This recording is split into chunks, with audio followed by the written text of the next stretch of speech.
बिस्मिल्लाहिर्रहमानिर्रहीम। Welcome students to another video lecture. और आज हम लोग सेकेंड ईयर से कोऑर्डिनेशन एंड कंट्रोल का जो कंपैरिजन है उसके अंदर हम chemical coordination versus nervous coordination जो है उसके बारे में पढ़ेंगे। तो सबसे पहले हम लोग कंपैरिजन करते हुए सिमिलैरिटीज़ की तरफ आएंगे और सिमिलैरिटीज़ में हम वो बातें करेंगे कि जिसके अंदर नर्वस कोऑर्डिनेशन और केमिकल कोऑर्डिनेशन के अंदर दोनों बातें जो कॉमन होंगी वो पढ़ेंगे। सबसे पहले दोनों ही, बोथ का मतलब है दोनों ही, यानी नर्वस कोऑर्डिनेशन और केमिकल कोऑर्डिनेशन जो है ये केमिकल मैसेंजर्स हैं। अगर आपको याद हो प्रीवियस टॉपिक्स में आप पढ़ के आ रहे हैं कि दोनों के अंदर केमिकल्स रिलीज़ होते हैं। नर्वस कोऑर्डिनेशन में जो केमिकल्स रिलीज़ होते हैं उन्हें न्यूरोट्रांसमीटर्स बोलते हैं जो कि साइनेप्स में रिलीज़ होते हैं। और केमिकल कोऑर्डिनेशन में डिफरेंट टाइप्स ऑफ जो हार्मोन्स हैं वो हमारे डिफरेंट टिश्यूज़ और ग्लैंड्स में से रिलीज़ होते हैं। तो दोनों ही क्या हैं, बेसिकली केमिकल्स हैं। ठीक है, मैसेंजर्स केमिकल्स एक्स्ट्रा सेल, यानी दोनों ही अपने केमिकल्स जो हैं, चाहे वो नर्वस कोऑर्डिनेशन हो चाहे वो केमिकल कोऑर्डिनेशन हो, एक्स्ट्रा सेलुलरली प्रोड्यूस करते हैं। फिर दोबारा से रिवाइंड करें अपने आप को कि न्यूरॉन जो है, न्यूरॉन के बाहर जो साइनेप्स होता है वहाँ पे केमिकल्स यानी न्यूरोट्रांसमीटर्स रिलीज़ होते हैं, जबकि हार्मोनल कंट्रोल के अंदर जो केमिकल्स हैं वो ग्लैंड्स से या सेल से बाहर निकल के किस में चले जाते हैं, ब्लड में चले जाते हैं। तो दोनों ही क्या हुए, एक्स्ट्रा, मतलब बाहर सेलुलरली, सेल से बाहर।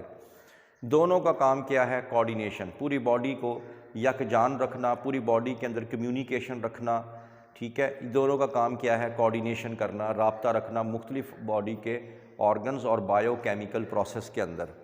ठीक है, दोनों ही स्पेसिफिक होते हैं किसी ख़ास स्टिमुलाई के। ये भी आप पढ़ चुके हैं कि अगर आप लोग नर्वस कोऑर्डिनेशन की बात करें, एक थ्रेशहोल्ड लेवल होता है जो आपको फील होता है, चाहे टच हो, चाहे पेन हो, चाहे हीट हो, चाहे कोल्ड हो, एक ख़ास स्टिमुलस पे ख़ास किस्म का रिसेप्टर जो है वही जो है वो स्टिमुलाई इसमें स्टिमुलस में आएगा, वही स्टिमुलेट होगा।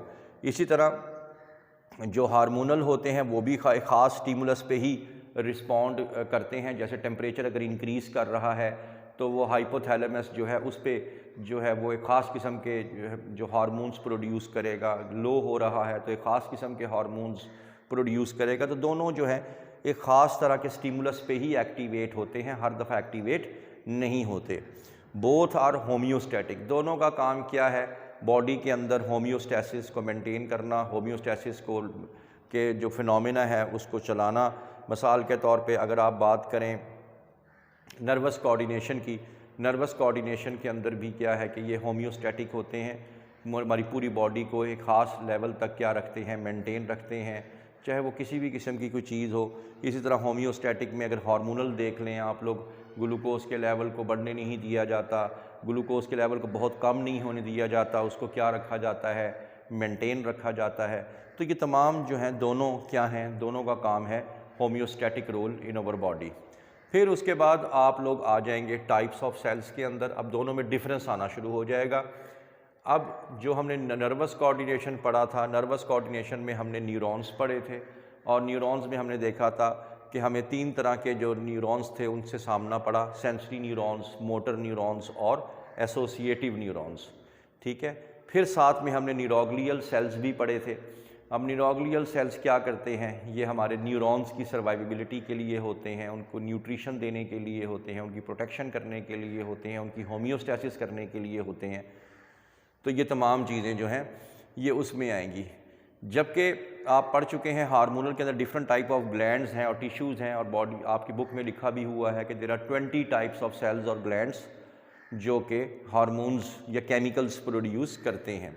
ठीक है, और इसी में हमने एक सेल भी पढ़ा था, न्यूरोसेक्रेटरी सेल, जो कि हमने हाइपोथैलेमस में पढ़ा था, कि जिसमें हमने देखा था कि हाइपोथैलेमस में बहुत से ऐसे फैक्टर्स हैं जो कि हाइपोथैलेमस में बनते हैं, और वो फैक्टर्स जो है वो न्यूरॉन्स के ज़रिए न्यूरॉन एंडिंग में जाके जमा हो जाते हैं और एन अपॉन प्रॉपर स्टिमुलेशन वहाँ से दोबारा उनको ब्लड में फेंक दिया जाता है।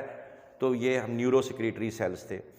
Location of chemicals, location of chemicals में आपने बताना कि इसमें भी केमिकल्स प्रोड्यूस तो होते हैं जैसे न्यूरोट्रांसमीटर्स, लेकिन ये बहुत दूर नहीं जाते, वो वेरी क्लोज टू सेल रहते हैं। यानी कि अगर आपको याद हो एक्सॉन एंडिंग, उसके बाद डेंड्राइट, दोनों के दरमियान में साइनेप्स आ जाता था, तो फ्यू माइक्रोमीटर अवे होते हैं ज़्यादा दूर ये केमिकल्स नहीं जाते, वहीं पे ही रहते हैं, यानी साइनैप्स की हद तक ही रहते हैं।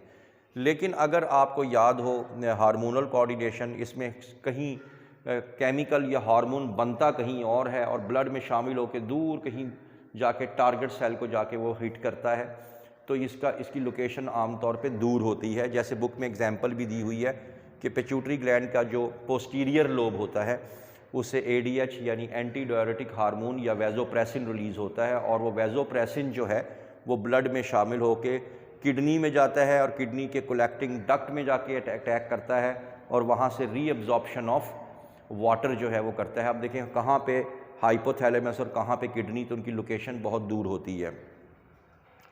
नंबर ऑफ सेल्स अफेक्टेड, अब डेफिनेट बात है, न्यूरॉन आ रहा है, डेंड्राइट सेल बॉडी न्यूरॉन, तो जितने उसके आगे फ्यू सेल्स होंगे आगे एक्सॉन एंडिंग पे, सिर्फ वही जो है वो स्टिमुलेट हो पाएंगे, बाकी कोई न्यूरॉन स्टिमुलेट नहीं हो पाएगा।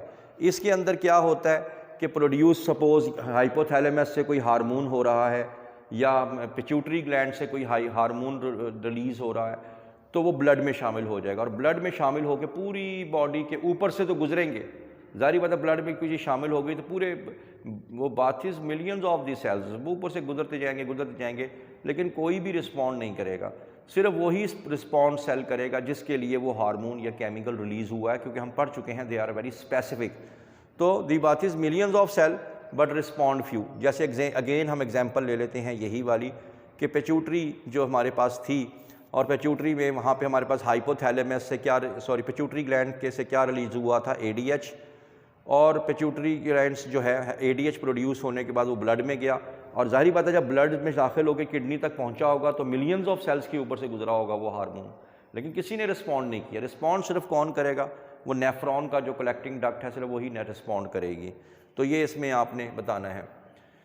डिग्री ऑफ रिस्पॉन्स में अगेन ये बहुत इमीडिएट होते हैं, बहुत क्विक सर्विस इनकी होती है, एक जगह से लम्हा भर में वो एक जगह से दूसरी जगह पहुंच जाते हैं, जबकि हार्मोनल के अंदर कुछ इमीडिएट होते हैं, जैसे इंसुलिन फौरी तौर पे ये ब्लड के अंदर ग्लूकोज के लेवल को कम करना शुरू कर देती है, जबकि इनमें कुछ ऐसे भी हैं जो बहुत अरसा बॉडी के अंदर रहते हैं और प्रोलॉन्ग्ड इफेक्ट होते हैं, जैसे सम ग्रोथ हार्मोन्स हमारे ये काफ़ी अरसा बॉडी में रहते हैं। डिलेड इफेक्ट है। इलेक्ट्रिकल वर्सेस केमिकल, अगर हम न्यूरॉन्स की बात करें इसमें दोनों ही रिस्पॉन्सेस चल रहे होते हैं, इलेक्ट्रिकल भी और केमिकल भी।